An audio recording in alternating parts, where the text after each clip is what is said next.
أن محمدا نبينا وحبيبنا وشفيعنا عبدك ورسولك عليه أفضل الصلاة والسلام ما ذكره الذاكرون غفلا عن ذكره الغافلين مع أن تقبل الله وزن بخمر وما أنت أعلم به منا يا ذا الجلال والإكرام.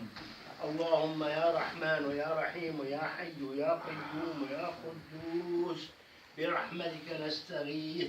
اللهم يا رحمن يا رحيم يا حي يا قيوم يا قدوس برحمتك نستغيث برحمتك نستغيث.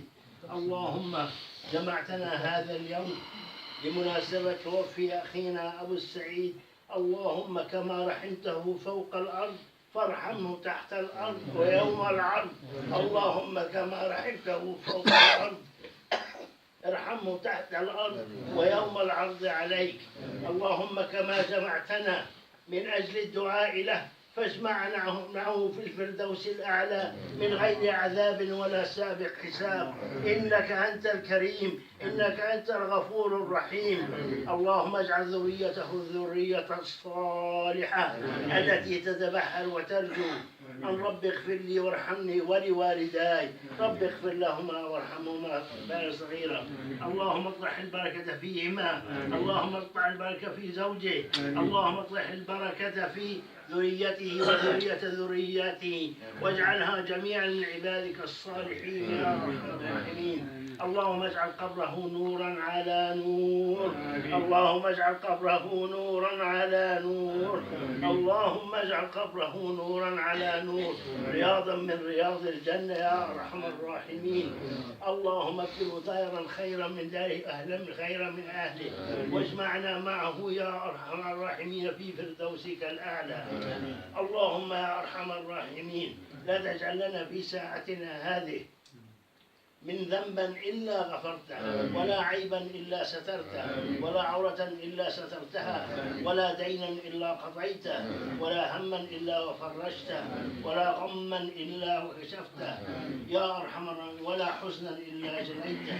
اللهم لا تجعل فينا ولا منا ولا من بيننا شقيا ولا محروما، ولا ضالا إلا وهديته، ولا عاصيا إلا رددته إلى طاعتك يا أرحم الراحمين، ولا مريضا إلا وشفيته، ولا مبتلا إلا وعافيته، ولا جريحا إلا وداويته، ولا سقما إلا بررته وعافيته يا أرحم الراحمين يا ذا الجلال والإكرام.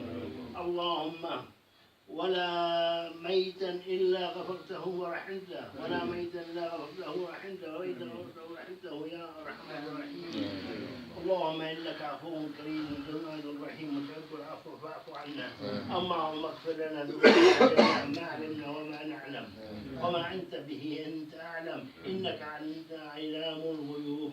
ربنا تقبل منا إنك السميع، ارحمنا برحمتك التي وسعت كل شيء.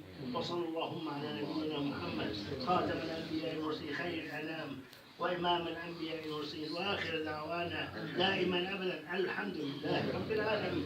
جزاك الله خير. بارك الله فيك يا حاج، بارك الله فيك.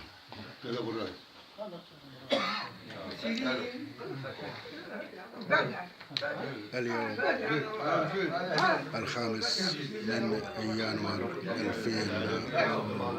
2018 مراسل الجاليات العربية في كوبنهاجن ينقل إليكم الجلسة التي تذكرنا بوفاة عمنا محمد الجبر الحاج أبو غاز سعيد المسكاوي بحضور الأصدقاء وبعض الأحباب والأقارب. ومراسل الجاليات العربية في كوبنهاجن ابن أخي أبو السعيد رحمه الله. بارك الله فيكم، بارك الله فيكم.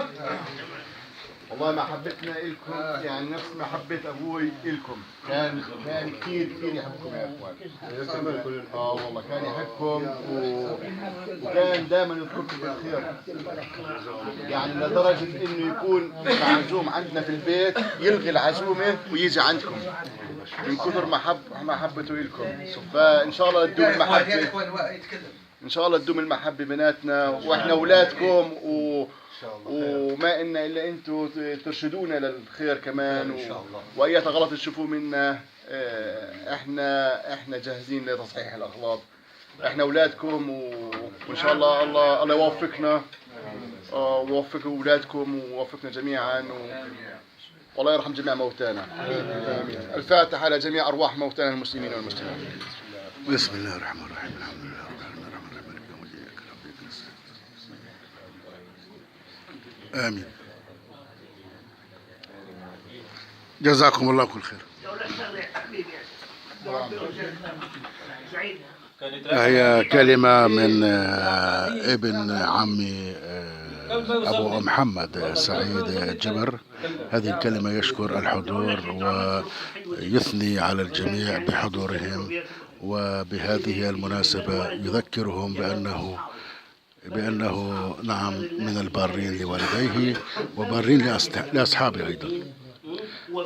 نعم هو هذا الذي يذكره، أنه بر الوالدين بعد مماتهم هو أن يتذكر أصدقاء المتوفي. نعم هذا هو البر. طبعا بركم الدرجة الأولى لوالدك ولوالدتك وأهلك رحمة، هو عبارة هاي من يعني ثبتوا عليها. جزاك الله كل خير. جزاك الله كل خير. مش كل الصحن يعني. لا ورقة مش كل. طبعا هذه بعض الحلوى.